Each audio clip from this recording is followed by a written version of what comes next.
if resilience is the strength we draw from each other, if having a best friend at work is the biggest predictor of us feeling happy at work, then one of the things that we might set ourselves the challenge is, how can we create an environment where people here are best friends, or people here feel like they've got someone they can go and gossip with, go and cry on the shoulder of, go and moan about, their workload?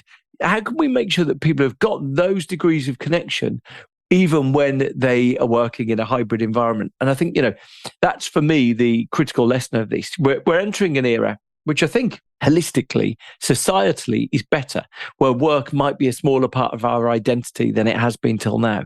But we're also entering into an era where, left unchecked, we could be lonelier and more disconnected than ever before. I think one of the biggest challenges of organizational culture and thinking about team dynamics is this obsession with the red herring of purpose.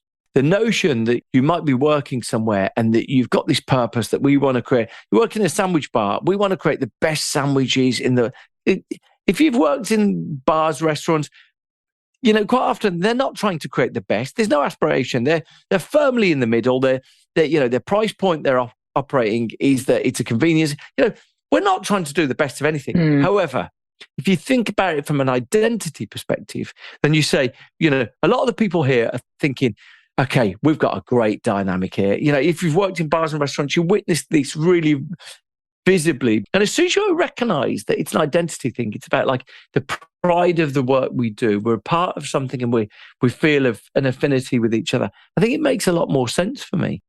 The thing that's going to be so fascinating is that in a year, 2 years, 3 years, there's going to be some organizations that have learned how to do this well. Probably from test and learn, from sort of experimentation. They're going to be sort of saying, wow, we've learned so much, we've developed and improved. And this is going to be some organizations saying, yeah, people these days, they don't want to stay in a job. We're seeing such turnover. There's a problem in the job market.